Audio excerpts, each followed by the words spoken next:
Eu acho super importante porque a Play 9 tem essa pegada de fazer a intersecção também com marcas e com o marketing. Eu acho que esse é um ponto em que falta bastante amadurecimento no Brasil. Tem um espaço para crescer, tanto em linguagem quanto em investimento e também em descobrir que o público que ouve podcast é um público selecionado, é um público qualificado e é um público que muitas vezes você não atinge por outros meios. Público que consome vídeo on demand é um público que já não tem tanto contato com imprensa impressa, né, revista, jornal, que muitas vezes usam adblock, então é um pouco um público invisível que com o podcast você consegue conversar e de um jeito inteligente, um jeito íntimo, um jeito bastante convincente.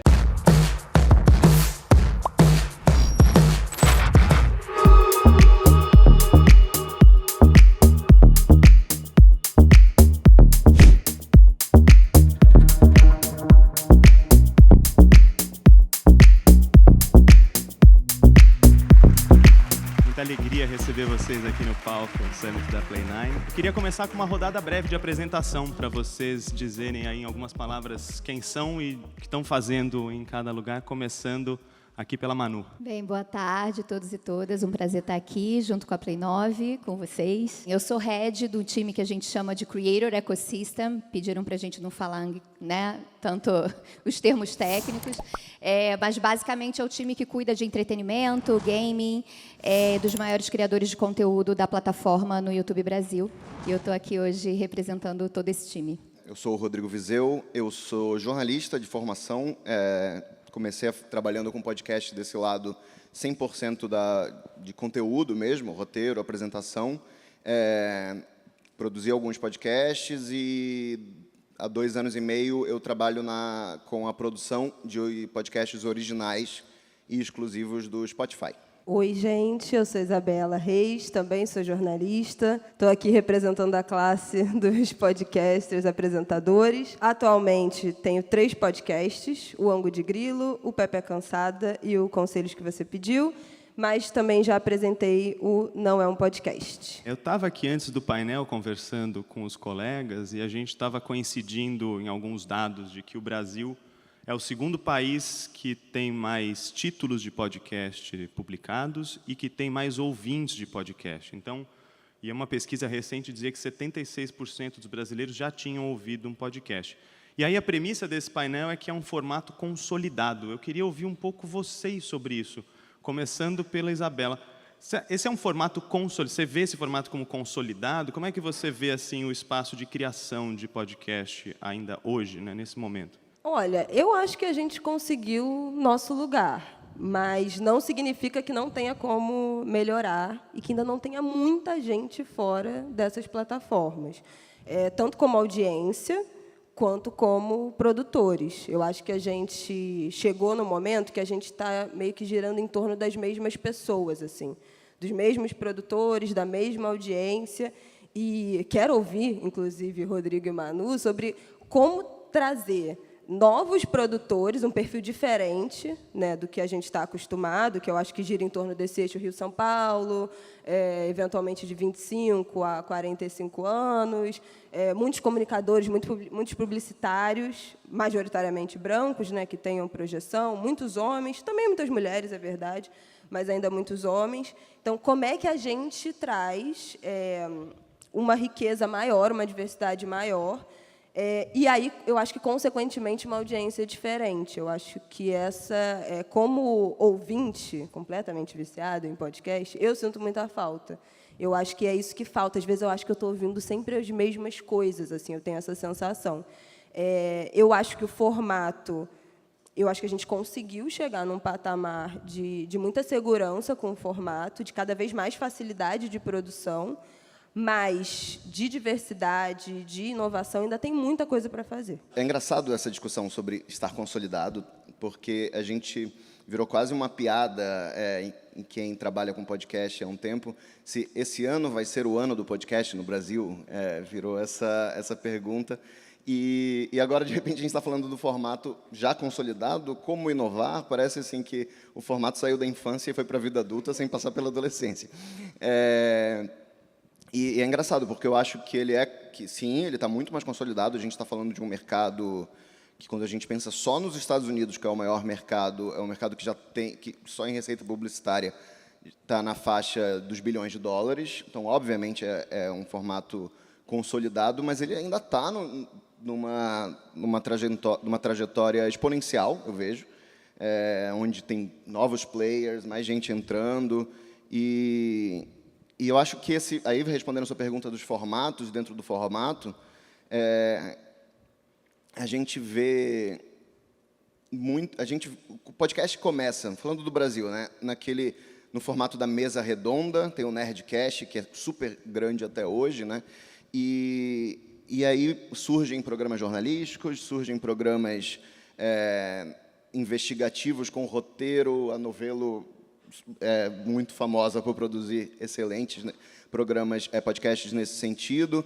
E aí há um tempo eu já ouvi dizer, o conversacional já deu o que tinha para dar, porque já tem muito, mas aí surge o Flow, surge o Podpah, surge o Poddelas, o vídeo passa a ser um formato disponível. O fenômeno de podcast no YouTube é bem recente, né? A gente teve a explosão durante a pandemia.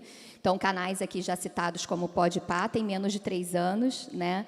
Com números enormes, foi eleito o maior podcast de 2022, né, tem mais de 700 milhões de views consolidados, 6 milhões de inscritos. Então, só um dos exemplos que a gente tem ainda é muito recente. O podcast começa, falando do Brasil, né, no formato da mesa redonda, tem o Nerdcast, que é super grande até hoje, né, e aí surgem programas jornalísticos, surgem programas investigativos com roteiro, a Novelo muito famosa por produzir excelentes, né, programas, podcasts nesse sentido.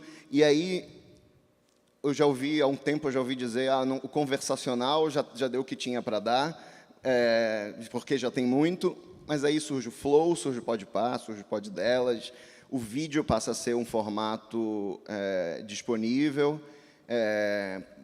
Então, assim, ainda tem muito que se descobrir, eu acho que dentro disso é amadurecer. Quando a gente pensa em ficção, em produzir mais coisas roteirizadas, como a Novelo faz. E só citando o que você falou, Bela, eu acho que é importante isso sair. Eu acho que o formato já foi muito mais nichado no universo de publicitários e pessoas que trabalhavam com TI em São Paulo e no Rio. Eu acho que já há uns 10 anos talvez fosse isso, até uns 5 anos atrás. E hoje em dia eu vejo isso mudar cada vez mais. A gente vê podcasts e podcasters que são fora desse eixo de elite e tudo, e eu acho que o Podpah é um belo exemplo disso. Então, mas eu acho que é parte de todo mundo esse esforço. No caso, eu posso citar um caso específico.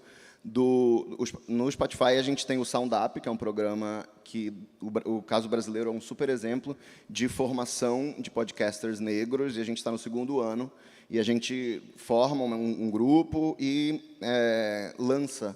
No ano passado nós lançamos 2 dessa turma como podcasts originais do Spotify. Então acho que isso é só um exemplo, e tem muitas outras coisas que a gente pode fazer, né? Manu, eu queria que você falasse um pouco da inovação caminhando para vídeo, já que você está aqui como representante do YouTube, que é uma plataforma que se popularizou com vídeo e agora começa a entrar começa a absorver podcasts que produzem conteúdo em vídeo. Eu queria que você falasse um pouco sobre essa intersecção e os caminhos que você vê para esse desdobramento do formato. O que a gente vê, na verdade, acontecendo dentro do YouTube e explorando até vários formatos ao redor do videocast. O YouTube é uma plataforma multiformato, então a gente vê o fenômeno nascer como MesaCast, entrevistas de 2, 3 horas, entrevistas até bem emblemáticas, mas os próprios criadores, donos dos canais, eles começam a explorar esses formatos e esse conteúdo em outras frentes. Então, a gente já vê, por exemplo, o uso dos shorts, que é a nossa ferramenta de vídeos curtos, como chamariz, por exemplo, de uma nova audiência, de uma audiência que eventualmente não está no YouTube para assistir podcast, mas é impactado por um frame ali da entrevista, um vídeo curto de 15, 30 segundos, que chama atenção e retém essa audiência, e faz essa audiência conhecer esse videocast, faz essa audiência consumir mais esse conteúdo. E aí, mais recentemente, a gente começou também a mapear a quantidade de áudios que estavam sendo, né, trazidos para a plataforma e como é que a gente consegue, através dos nossos produtos, melhorar essa experiência. Porque, como você falou, somos uma plataforma, né, que cresceu endemicamente por vídeo. Então, a gente tem vários lançamentos que a gente pode falar aqui mais em detalhes ao longo aqui da conversa, mas a gente tem várias ferramentas que vão ser lançadas esse ano que visam justamente dar uma autonomia maior ao criador de conteúdo, no caso do podcast em áudio, e também dar uma melhor experiência para o usuário, que eventualmente entra assistindo um vídeo e pode transitar para o áudio e para o vídeo sem uma interrupção, de uma forma mais orgânica e fluida. Então, essa experiência já foi lançada nos Estados Unidos, agora mês passado, e a gente tem a pretensão de trazer para o Brasil até o final do ano. A gente está tendo um crescimento, como o Viseu colocou, exponencial de audiência. Mas eu queria que vocês fizessem apostas, quer dizer, 2023, o que vai crescer mais? Tem espaço para o videocast crescer nesse formato mesa-cast? Vai ser o narrativo que vai estourar? O que vocês estão apostando que vem de crescimento de consumo mesmo, olhando para o formato, dentro do formato podcast? Do nosso lado, a gente ainda continua vendo um crescimento exponencial no formato de mesa-cast, entrevistas. Acho que tem um ponto curioso, interessante, quando a gente olha para o mercado americano, como você falou, que ainda, né, o nosso mercado modelo, tanto de consumo quanto de produção. Lá fora, no YouTube, a gente viu as grandes empresas de mídia, grandes jornalistas começando o formato, começando por eles, e aí sim, alguns criadores endêmicos, como a gente chama, que são os criadores ali nascidos e criados dentro da plataforma, começam a explorar o formato. No Brasil, a gente veio no movimento contrário. A gente começou, e todos os exemplos de novo citados aqui, Quem Pode, com a Giovana, Flow, Podpah, Poddelas, todos têm criadores endêmicos que já tinham canais no YouTube consolidados e que migram para esse formato e explodem nesse formato. Então, hoje, se a gente, né, ranquear e olhar os maiores canais em relação à audiência, a gente vai olhar que 100% da top 10 lista, 10 entre 10, são criadores endêmicos do YouTube. Então, eu acho que a gente tem um espaço aí para a gente trazer, e até convido, né, jornalistas, grandes grupos de mídia a explorarem melhor esse tipo de conteúdo dentro do YouTube. Então, acho que a gente tem um espaço muito grande, eu acho que a gente ainda vai crescer bastante no modelo de mesa-cast. Viseu, mesma coisa, mas também te provocando a falar sobre vídeo no Spotify, que é uma área nova aí para vocês. É uma funcionalidade que a gente vê no Brasil desde o semestre passado. A maior parte dos podcasts em vídeo, hoje no Brasil, estão disponíveis em vídeo também dentro do Spotify. E foi, para minha surpresa, talvez nos primeiros meses em que isso já estava em funcionamento, ver que a maior parte das pessoas que consome no Spotify, em algum momento, consome em vídeo. E eu acho que isso diz muito sobre a força, o apelo que isso tem no nosso mercado, que isso tem de forma geral, né? Eu acho que você acrescenta uma camada de possibilidade sem absolutamente nenhum demérito do áudio, porque até é da onde eu vim começando a fazer podcast, então eu acho que tem espaço para todo mundo, mas eu acho que ele passa a ganhar um holofote extra. Eu acho que é o valor que eu vejo disso.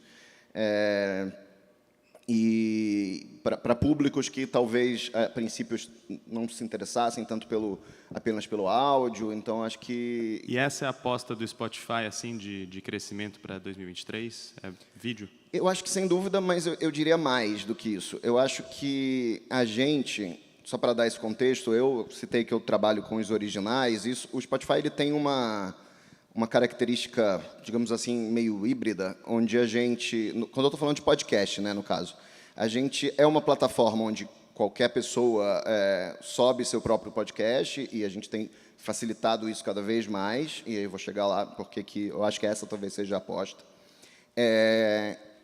Mas nós também produzimos conteúdo original e exclusivo, que nós recebemos ou encomendamos, uma lógica mais parecida com que talvez que vem à mente de todo mundo quando pensa no streaming em vídeo, né? Plataformas de streaming de vídeo.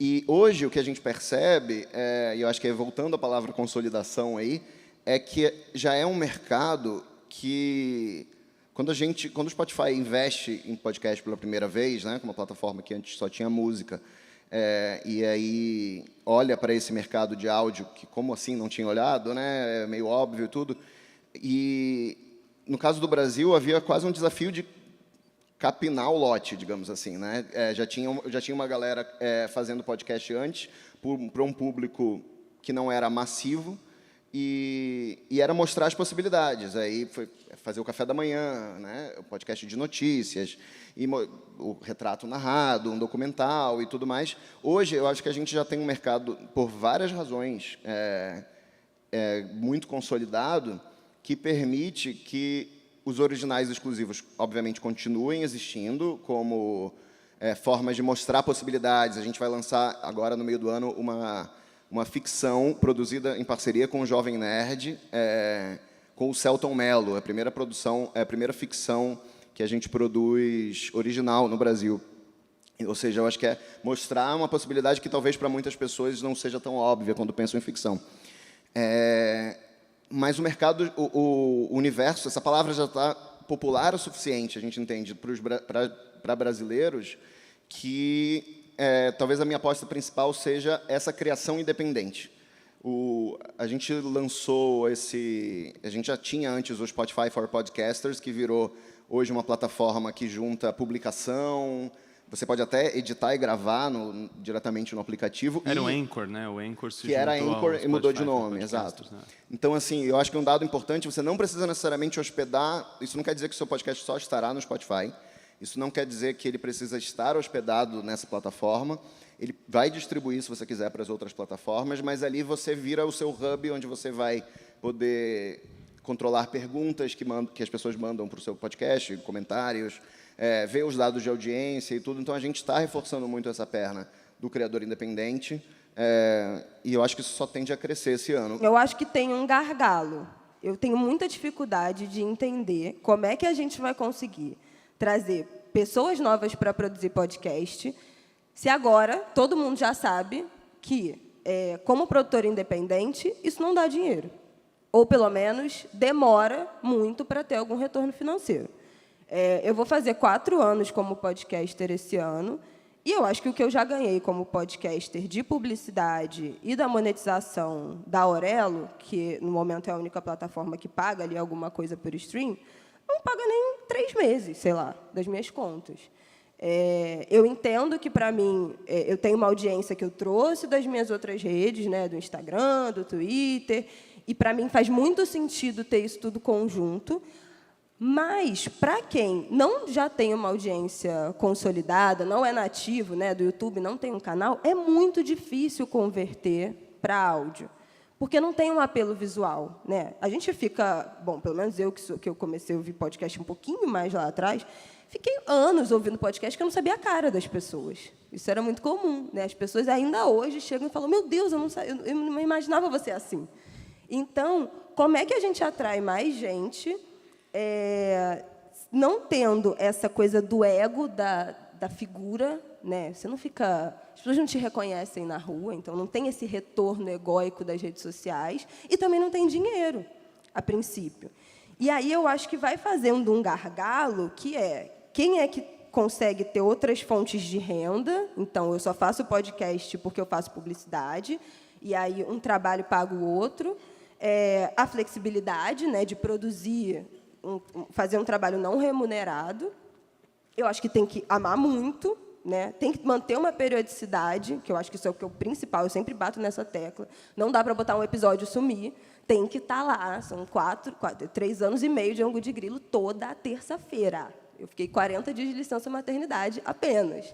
Então, assim, não pode faltar uma semana. E como é que equilibra essas coisas?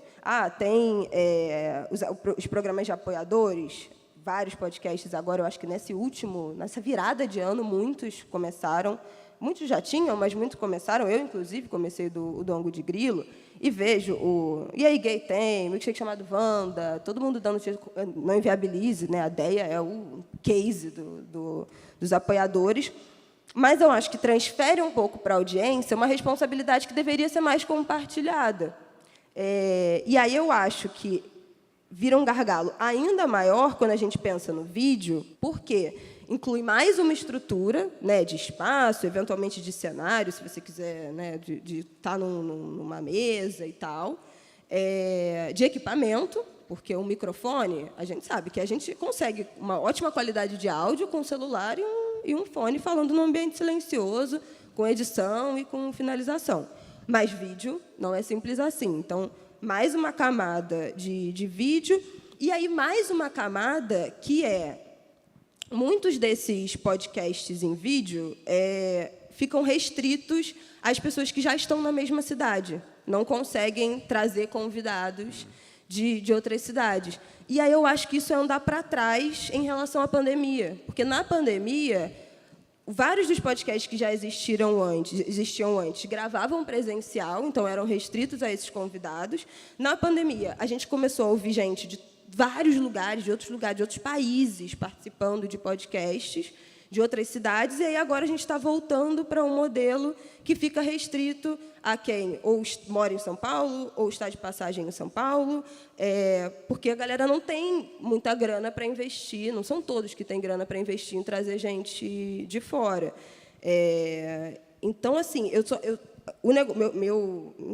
não é implicância, mas eu tenho questões com o vídeo, porque eu acho que é um gargalo ainda maior, e eu não vejo muita solução se a gente não falar em dinheiro. Não tem muito como sair desse ponto. Esse ano, por exemplo, pessoalmente, eu estou planejando uma semana para eu ir para São Paulo gravar alguns podcasts de amigos presenciais que já me convidaram. Vou fazer esse investimento. Não tem problema investir no meu trabalho. Para mim, isso está na conta ali do PJ, está tudo certo. Só que, como é que eu vou fazer o investimento se eu não recebo por esse trabalho? Então, é uma conta que não fecha exatamente. E aí, a minha grande questão com o vídeo é essa. É uma inovação, é legal. Várias vezes eu estou ouvindo, eu sou do áudio, eu não assisto no vídeo, mas quero pegar essa reação, quero ver a cara que eles fizeram. Então, eu volto um pouquinho, vejo lá e sigo no áudio. Isso é ótimo. Mas eu vejo que é um gargalo ainda melhor, e eu queria saber quais são as nossas soluções aqui na podosfera. E o vídeo dá uma limitada no formato, dentro do formato, né? Você faz em vídeo aquilo que é uma conversa, uma entrevista, né? Uma mesa. Na Rádio Novelo, a gente faz muita coisa com edição, com roteiro, e não tem absolutamente nenhum sentido pensar nisso num vídeo, a não ser que seja, de fato, uma produção audiovisual documental. E aí saímos do Cedcast, né? Fomos para outra mesa aqui. Achei o ponto super interessante, porque agora, como eu falei, que a gente está trazendo os produtos de áudio para o YouTube, eu acho que a gente vai passar justamente por esse momento de como é que a gente consegue. A gente está agora fazendo esse mapeamento, né, de vários podcasts em áudio só, que ainda não estão na plataforma, porque até para testar esses produtos a gente precisa, né, de conteúdo ali. E eu acho que vai ser super interessante a gente começar a ter cases de como não precisar, no seu ponto, de ter um podcast em vídeo, mas, eventualmente, como é que você utiliza de um vídeo curtinho para chamar a atenção daquele podcast, qual vai ser a costura que você vai fazer entre o áudio e o vídeo, sem precisar mudar o seu formato de podcast, né? O YouTube ele tem um formato de monetização já consolidado via anúncio. Tem o formato, né, através de assinatura do YouTube Premium, que é um dos lançamentos que a gente vai ter áudio no YouTube Music, junto com o YouTube Premium e etc. Então, acho que vai ser legal. E tem o modelo que você falou, que é super consolidado, que é de apoio de audiência, que a gente chama de monetização alternativa, que a maioria dos podcasts atuais utilizam principalmente porque a maioria deles fazem o formato ao vivo. Então, no ao vivo, a gente tem o Superchat, né? Ao vivo, VOD, a gente tem o Valeu Demais, o Super Thanks, que acaba tendo esse apoio da audiência. E eu acho que vai ser super interessante esse modelo agora, porque como é que você pode explorar toda essa monetização que o vídeo te traz, né? E áudio vai ter monetização também, mas, enfim, a gente vai começar a ver como é que vai funcionar. Mas, de repente, é isso, é você fazendo um vídeo chamariz, num modelo de trailer para um novo formato que você vai lançar, e como é que você faz esse casamento sem precisar onerar a sua produção ou produzir somente para vídeo. Esse é o lugar que a gente quer estar, e por isso que a gente está investindo tanto em produtos de áudio, que é justamente para a gente atender a demanda da audiência. E você falou bem, assim, eu sou uma que estou escutando, eu comentei com ele, comecei a ouvir Praia dos Ossos, e você está escutando, você queria ver um rosto ali, você queria ver aquele momento que elas descobrem a casa e entram e ficam assustadas, né? Então, tem um pouco sobre isso. E eu acho que o momento em que a gente vai para essa fase de multiformato do YouTube, que a gente permite o amante do áudio ficar só no áudio, mas de vez em quando matar a curiosidade e vice-versa, vai funcionar muito para a audiência, e eu acho que vai aguçar a criatividade do produtor, do criador, para pensar em como é que ele faz essa costura de produção entre áudio e vídeo. Viseu, o Spotify está com planos de ajudar o podcaster a monetizar o conteúdo? O Spotify já tem uma monetização em alguns mercados, que funciona como uma publicidade programática, que você inscreve seu podcast para entrar naquilo e você... Pelo Anchor, não é? Isso. O e agora Spotify Anchor. for Podcasters, exatamente. E isso, a ideia é que a gente tenha isso em breve no Brasil. Enfim, sempre tem alguns gargalos mais técnicos ali que estão sendo resolvidos. Mas, enquanto isso, a gente já tem hoje um piloto de uma monetização que é muito mais artesanal. A gente está testando com algumas pessoas, enfim. Mas eu espero ter novidades sobre isso em breve. Mas eu acho que o outro ponto que eu queria chegar dessa descoberta, eu acho isso muito importante. Sempre foi um sofrimento de quem começa a produzir um podcast, e muitas vezes o seu podcast passa a ser falado porque alguém cita ele em outro podcast e aí a audiência dele sobe e tudo mais. Inclusive, teve um caso recente você me citou um mais cedo, mas também teve do excelente Projeto Querino, que foi citado pela Thaís Araújo no Podpah e voltou a crescer, né? Ou seja, isso continua acontecendo, na verdade, né? Esse fenômeno. Mas eu acho que o outro lado disso é das plataformas também, de como a gente pode ser mais criativo para promover. Um dado interessante, por exemplo, isso é uma média, né, claro, mas metade dos streams, plays que a gente vê de podcast dentro do Spotify vem via recomendação do aplicativo. Não é que a pessoa buscou. Ou seja, isso mostra... de novo, essa recomendação ela é de acordo com seus gostos, interesses, tem uma coisa algorítmica, mas também tem um lado humano. A gente também tem essa curadoria. Inclusive, qualquer pessoa que for lançar um podcast novo, depois eu posso passar um link onde a gente recebe sugestões de lançamentos e a gente consegue, eventualmente, fazer uma promoção humana desse conteúdo. E também, enfim, outras formas. A gente acabou de anunciar um novo feed, né? O visual do Spotify está mudando para um formato que vai... na verdade, novo feed, vai ter um feed. Hoje em dia não tem outro visual, né? E você vai conseguir ver trechos prévias, digamos assim, de podcast. E eu acredito que isso vai ser uma grande forma de dar visibilidade, porque, no fim, é essa visibilidade que aumenta os números de audiência, que vão te trazer ganhos por meio de monetização, essa que eu estava falando, mas também junto ao público, a monetização de você fazer conteúdo patrocinado dentro do seu podcast, ou quem quer que queira fazer também. Então, eu acho que esse lado da gente fazer o nosso melhor para promover o conteúdo é bem importante também. E hoje o Spotify é um player dominante no mercado brasileiro, o YouTube cresce muito, mas a gente que produz o conteúdo tem pouco acesso a dados mais detalhados até, como esse que você mencionou, né, que são usados para fazer as recomendações. Está nos planos de vocês abrir um pouco mais de dado para quem produz conteúdo conseguir entender melhor, conhecer melhor o ouvinte do podcast? No YouTube é 100% aberto, então você consegue ver dados da sua audiência, idade, gênero, você consegue ver tempo de retenção dessa audiência também dividida.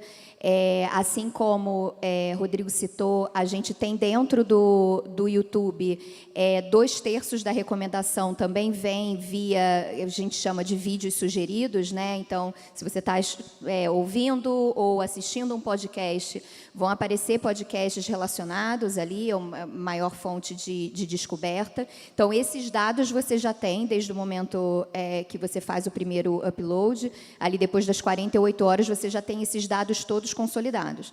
E isso é bacana porque a gente começa a entender quais são os recortes, por exemplo, o exemplo que eu dei aqui no início, né? Você pega um vídeo, uma live que teve 3 horas, foi transformado em VOD e, eventualmente, você quer fazer os famosos cortes ou criar pílulas no Shorts. Você pode ir para o Analytics, olhar a curva onde foi a maior curva de retenção, onde você teve, né, a maior consolidação da sua audiência, que geralmente é uma fala interessante, polêmica, alguma curiosidade ali, ou algum ineditismo que foi trazido naquele vídeo, e você consegue fazer o recorte justamente onde você teve esse pico de audiência. Por que isso é interessante? Porque as pessoas que não assistiram, talvez seja o chamariz, né, para atrair uma nova audiência, um público mais novo ou um público mais velho, dependendo do que você tem interesse. Então, esse recorte a gente já tem, e, obviamente, quando a gente inserir a camada de áudio de uma forma orgânica dentro da parte de produto, a gente também vai ter as mesmas informações que a gente já tem para vídeo. Quando a gente, voltando de novo a essa plataforma que já existia, né, o Spotify for Podcasters, agora a gente tem mais detalhamento ainda, mas acho que tudo que é fundamental está ali. Acho que o que a Manu citou, retenção, você consegue ver que momento... É sempre importante ver em que momento as pessoas... Alguma porcentagem do público para de ouvir o seu podcast, né? Eu acho que é importante olhar para isso, para saber, inclusive, o que você pode mudar no formato ali e para segurar mais o seu público. Mas isso é uma novidade, para os podcasts em vídeo, você consegue ver quantos % dos ouvintes está consumindo em vídeo, quantas horas são consumidas em vídeo ou só em áudio, porque a gente tem essa funcionalidade, né? Para quem já viu o vídeo dentro do Spotify, você consegue ouvir ali, mesmo o usuário gratuito ouve com a tela bloqueada e pode só ouvir. Afinal, principalmente pensando os podcasts em vídeo funcionam muito bem em áudio, né? Como a gente sabe. Mas você consegue ver retenção, gênero, idade, o que episódio funcionou mais, que episódio funcionou menos. Acho que tudo que é fundamental, inclusive que artistas no Spotify, as pessoas, que música no Spotify os seus usuários ouvem. Isso é uma informação interessante. Que não está disponível para quem não sobe pelo... Não está disponível para qualquer... Inclusive, se você não sobe no Spotify. Se você não usa o Spotify for Podcasters como sua plataforma de publicação. Isso está aberto para qualquer podcast ver, dependendo da sua ação publicitária, essa informação pode ser útil. O que os seus ouvintes escutam de música. É uma boa forma de conhecer, né, a audiência. Isabela, sobre publicidade, como é que você tem visto esse mercado? Como é que você ativamente tem procurado? Você no começo disse que a grana que chegou disso é muito pequena e tal. Você tem você está apostando nesse caminho? Porque publicidade é um mercado imenso nos Estados Unidos. Recentemente, o volume publicitário em podcast se igualou ao volume publicitário de rádio, broadcast nos Estados Unidos. E aqui no Brasil eu percebo que isso ainda está engatinhando, né? Muitas vezes o departamento de marketing não colocou no radar, a agência de publicidade não tem isso bem mapeado. Eu queria seu ponto de vista, da sua experiência, das experiências que você teve, se você está apostando nesse caminho para o futuro. Como ouvinte, eu não tenho nenhum preconceito de ouvir episódios dos podcasts que eu gosto que sejam patrocinados por uma marca. É uma coisa que me incomoda zero. Então, eu acho uma pena que as marcas ainda não tenham abraçado esse universo, porque a sensação que eu tenho é que a gente é muito íntimo, né, dos podcasts que a gente ouve, muito mais, eu acho, até do que no Instagram, no TikTok, em outras redes. E passa muito mais batido. Assim, às vezes que eu não fiz publicidade nos podcasts que eu apresento. A gente sempre bate o roteiro, né? Então tem os limites. E ainda hoje a gente tem que explicar para as marcas como é que vai funcionar. Dá para ter um spot aqui, um episódio temático depende, talvez só um bloco, esse tempo todo não funciona, não vai render. Então, a gente ainda está chegando nesses momentos, mas muita marca agora. Acabei de lançar, semana passada, um episódio do Pepe Cansada que foi patrocinado com uma marca de beleza gigantesca que fez a primeira grande ação em podcast agora, no Dia da Mulher, no mês da mulher. Então, ainda uma coisa muito engatinhando, ainda tem muita insegurança, né, eu acho que tem pouca noção de controle, ainda muita insegurança assim, das equipes, das agências, sobre esse formato. Então, gostam de acompanhar a gravação e vai e volta o roteiro, inclui mais uma pergunta, e entra a marca no início, no final, no meio. Então, ainda é um terreno muito pouco explorado, o que eu acho uma pena, porque eu acho que passa muito batido. A gente, como ouvinte, não acho que é algo que incomoda, não é algo que a gente pula. Eu não pulo, sei lá, aperto 4 vezes, 15 segundos, para passar uma publicidade num podcast, como passo, às vezes, no story do Instagram. Então, eu acho uma pena que as marcas não investam tanto. Acho que ainda tem muito espaço, muita coisa legal. Acho que as marcas podem ser as grandes financiadoras de levar pessoas diferentes para os videocasts, de fazer séries dentro de podcast que tenham mais roteiro, que tenham entrevista, que tenham alguma proposta diferente dentro do formato de mesa-cast.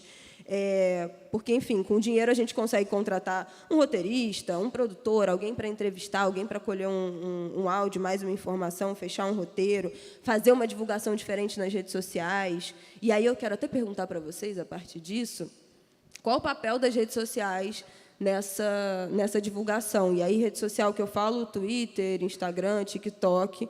Eu acho que os cortes viralizaram loucamente, né, esse formato shorts, cortes. E eu queria saber o quanto isso converte de audiência mesmo para os podcasts. Eu senti muita diferença usando o TikTok para botar cortes do Conselhos, um dos meus podcasts. Uma viralização absurda, assim, que não tive em outros lugares. E se essa conversão faz sentido, trazer de rede social para a audiência. Eu trabalho dentro da chamada área de estúdios dentro do Spotify, que cuida dos podcasts, mas tenho sempre uma interface ali com a área de vendas, de venda de publicidade, e para entender as demandas das marcas, para saber o que é que interessa. E eu vejo que existe um trabalho de muita conversa do Spotify certamente não só do Spotify, eu acho que de todas as plataformas, com as marcas sobre como essa publicidade pode se dar. E isso eu já vejo há muito tempo, uma lógica um pouco onde a marca quer fazer o seu podcast. A gente ouve bastante isso, né? Mas eu quero que seja o meu podcast. E a gente sabe que a construção de audiência em podcast é uma coisa que toma tempo.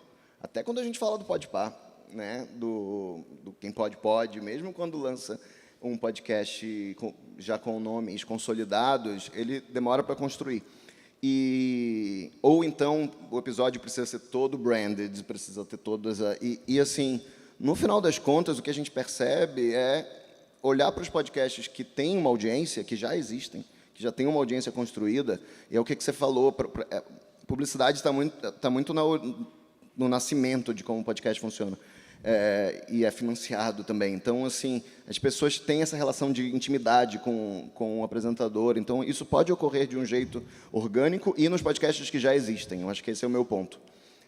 A gente tem podcasts que já têm seu público consolidado, que já estão aí na praça, e, às vezes, o caminho é mais esse do que necessariamente criar o seu próprio podcast, sabe? É uma coisa que eu estou aqui quase trazendo uma mensagem que eu vejo as pessoas, meus colegas ali que trabalham com isso diretamente, vivendo muito. Eu estou quase me ouvindo, porque na Rádio Novelo, um dos trabalhos que eu faço é conversar com marcas, e essa é uma das frases que eu mais digo, né?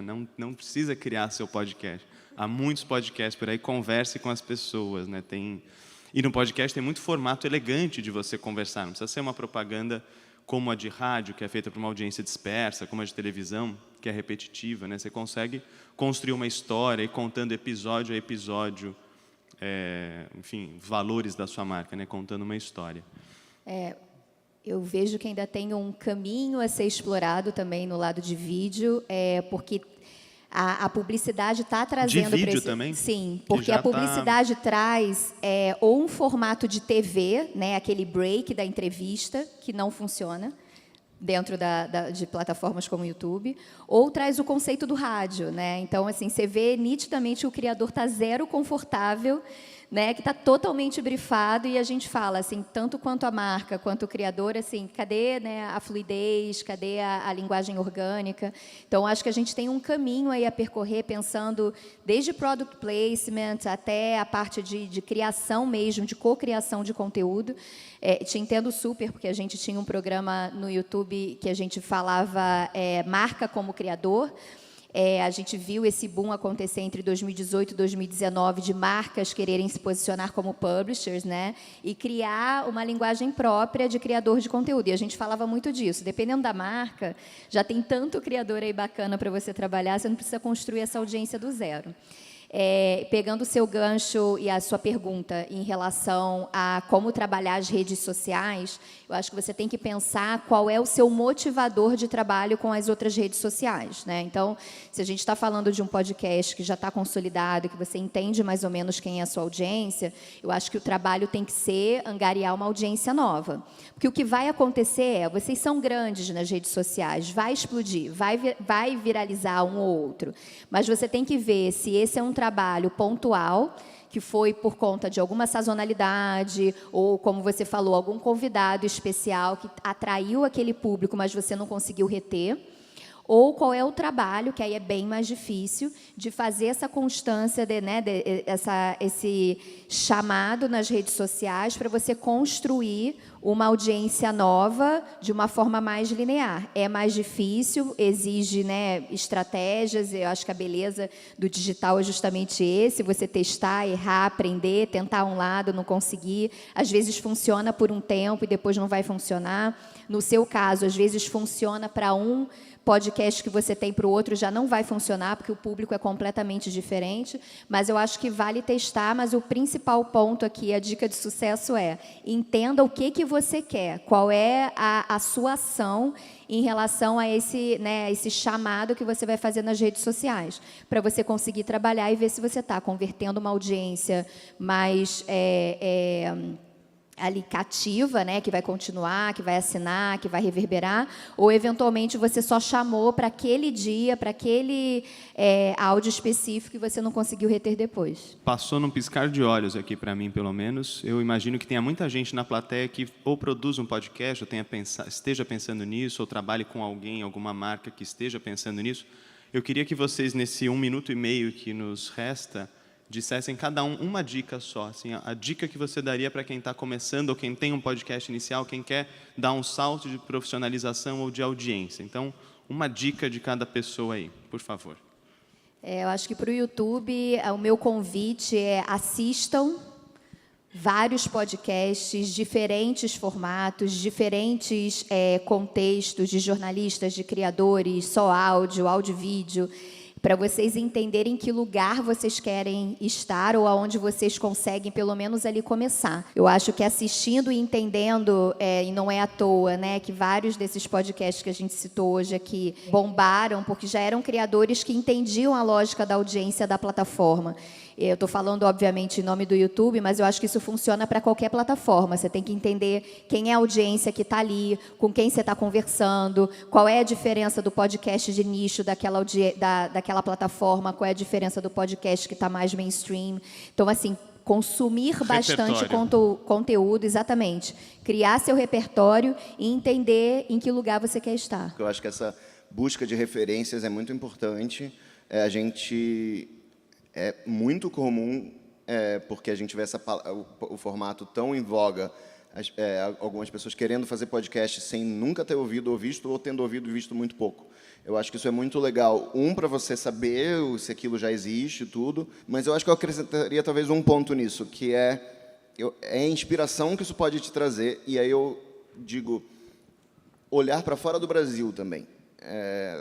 Eu vou tentar contar muito rápido aqui, mas eu uma vez me vi numa situação que eu estava conversando com o Alex Blumberg, criador da Gimlet, e falei para ele e eu tinha vontade já de criar um podcast diário de notícias, mas eu falei, mas já tem o The Daily, né, do New York Times, e ele falou, mas você está no Brasil, tipo, é isso. O seu público já tem isso oferecido ou já tem o suficiente? Então, eu acho que olhar para fora, e eu acho que o Rádio Novelo apresenta um exemplo disso, um podcast que eu recomendo para todo mundo, que também bebe na fonte de um tipo de programa que a gente vê que existe em inglês. Então, assim, não há nenhum problema nisso. Eu acho que buscar essas referências internacionais, porque a gente está falando de mercados que são mais consolidados há mais tempo.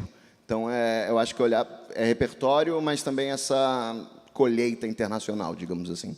Vou falar muito rápido, que a gente já estourou o tempo. Eu acho que, primeiro, lançar, fazer o podcast, não esperar ficar perfeito. Eu acho que o podcast vai melhorando sempre. A gente sempre fala, né? Jamais ouça o primeiro episódio. O primeiro episódio é sempre o pior.